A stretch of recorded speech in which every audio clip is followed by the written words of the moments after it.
I'm a bit confused on the rationale. I say this with great respect. If we're trying to address rather skills gaps in the economy, obviously you're going to want people of various backgrounds, including income types. Business owners in rural and remote communities, they have a very difficult time finding people.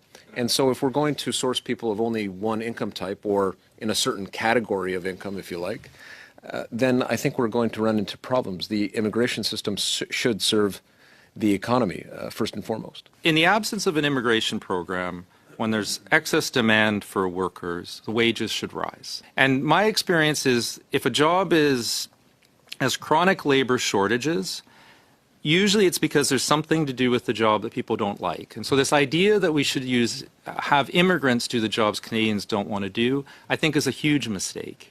Because the wages will never rise. And everyone's always saying there's construction shortages, but we do not see wages rising rapidly in construction. What would you tell, for example, members of Parliament from Atlantic Canada who in their communities have fish processing plants, to give you an example?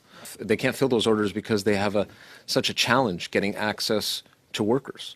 Right, and I'm sure that they feel that way, but the way let me please answer. It's not that they feel that way. This is an objective fact. Can I answer the question? It's a fact. So you keep interrupting me. No, I'm just putting facts on the record. If we're going to have a discussion. Just please allow the witness to respond, please. The wages should rise until local people or people from Ontario or people from BC want to move there to do the jobs, or the companies invest in new technology. We have temporary foreign workers coming in to work in fast food restaurants in Toronto. Are there not workers in Toronto? The wages have to rise, and what that does raises wages for low-income Canadians, and it reduces income inequality. We're going to tell the entrepreneurs that run those places that they should wait for workers from Ontario, so Canadians from Ontario, to move out there. Off by saying, at some point they'll realize that they suddenly want to go work in Atlantic Canada in a fish processing plant. I said local workers could take the jobs first. That's the challenge. Because the wage hasn't risen yet. That's the answer to this. Just that is the answer. Increase wages. That's and what we did in Canada for the first 100 years, right? We didn't have temporary foreign worker programs. I had a look at the public use census file today for 2021.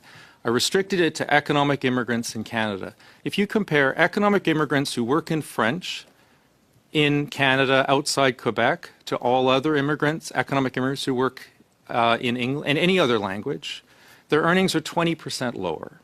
That's straight from the census. So there's real costs to these policies we're laying over top, and that means that they're paying less taxes, they may need more services, and that's costing Canadians.